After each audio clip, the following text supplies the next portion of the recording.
అది కాదండి స్తుతి ఆరాధన అంటే. స్తుతి అంటే దేవుణ్ణి కనపరచడం. దేవుని ఎలా కనపరచాలి? మాటలతో కాదు. దేవుని ఎలా కనపరచాలి?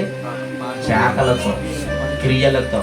మనం చేసే పనులు బట్టి అబ్బా ఇలా దేవుడు చాలా గొప్పవాడు. చూసారా, ఆ ఒక ముసలామె తిండి లేక పక్కన ఆకలితో పడుకున్న ఆమెకి కాస్తంత ముద్ద అన్నం పెట్టి ప్రార్థన చేసి వెళ్ళారండి వాళ్ళు ఎవరో. నిజంగా యేసు ప్రేమను వాళ్ళు ఆ ముసలామె పట్ల, పెద్ద ఆవిడ పట్ల చూపించారండి. నిజంగా వీళ్ళు కదండి క్రైస్తవులు అనండి. అంటే తోటి వారికి మనం ఏం చేయాలి? వాక్యం చెప్పడానికి మనం అతనికి సహాయం చేయాలి. అట్ ది సేమ్ టైం అతనికి ఏం చెప్పాలి? మనం వాక్యం చెప్పాలి, బోధ చేయాలి.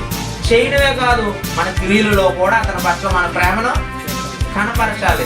అలా చేసేవారు ఎంతమంది ఉంటారంటే తక్కువ మంది ఉంటారు. జీవమునకు పోవు ద్వారం చాలా ఇరుకుందట, దాన్ని కొనుగోలు వారు ఎంతమంది? కొద్ది మందే ఉంటారు. అంటే దారి చూపించేవారు కొద్ది మంది, దారి తప్పించేవారు ఎక్కువ మంది.